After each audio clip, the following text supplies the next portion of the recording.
Nerd Jason coming at you here with another review. This will be a quick one for Beetlejuice. I saw it over this past weekend on Saturday. Just finally getting around to doing the video right now, but excuse me. I'll start it off by saying that I very much enjoyed this movie. It was a fun movie.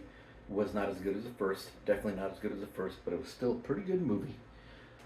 And it was fun, and it didn't um, tear down the main, Beetlejuice. It didn't turn Beetlejuice into something that he's not. It didn't. They didn't completely flip the script on him like Luke or Indiana Jones. Where they made them tired old men. They didn't do that with this Beetlejuice. So because of that, that's a big plus there.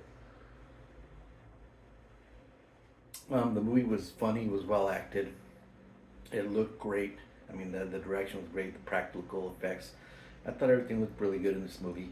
Like I said, not as good as the first, but still an enjoyable movie. It was a fun movie. It was something that I would recommend people go watch. I did like it.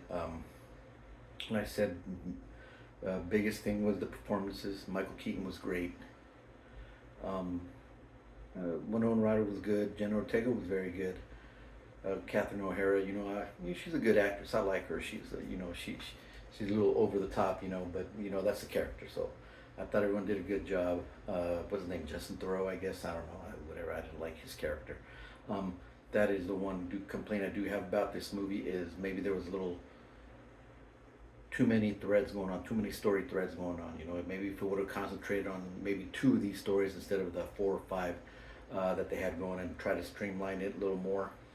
Like the Jenna Ortega character, she meets a boy.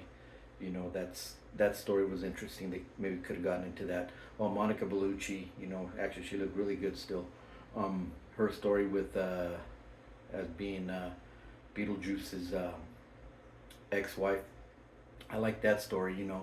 Like I said, maybe streamline it, focus on maybe a couple of things instead of trying to get four or five different stories going on where you can't really flesh out any of the characters or any of the storylines. But overall, like I said, I did enjoy it. My rating scale, 0 beers, being excellent, being great. I don't need anything to enjoy the movie, with the 12 pack being the worst score I could give a movie or a TV show or something that I reviewed. I'm going to fall in at about 2 beers on this one. So I got to drink 2 beers, and that will maybe improve the movie a little. Maybe give me a little buzz, But it's still a very good movie. Highly recommended. It was a very fun movie, and it's doing good in the box office. So yeah, go out and watch it if you want to have. Like I said, I had a good time, and I'm a fan of the first movie. So in saying that, this movie, Hollywood's been doing a lot of remakes and reboots years later. A lot of times they get them wrong, but there's been a few times where I think they knocked it out the park, like Top Gun, Maverick, actually Axel Foley or Beverly Hills Cop, Axel F or whatever it was called. That was actually pretty good because they didn't really tear down the character. Not as good as the originals on both of those cases, but still very good fun movies. Maybe hopefully there's a trend that Hollywood picks up on, and if they do bring back movies from 20, 30, 40 years ago, hopefully they take this route instead of trying to deconstruct the characters and tear them down and whatever they're doing.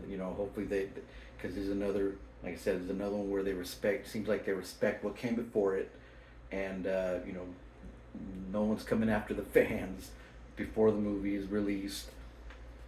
So that is my take on Beetlejuice. It is recommended.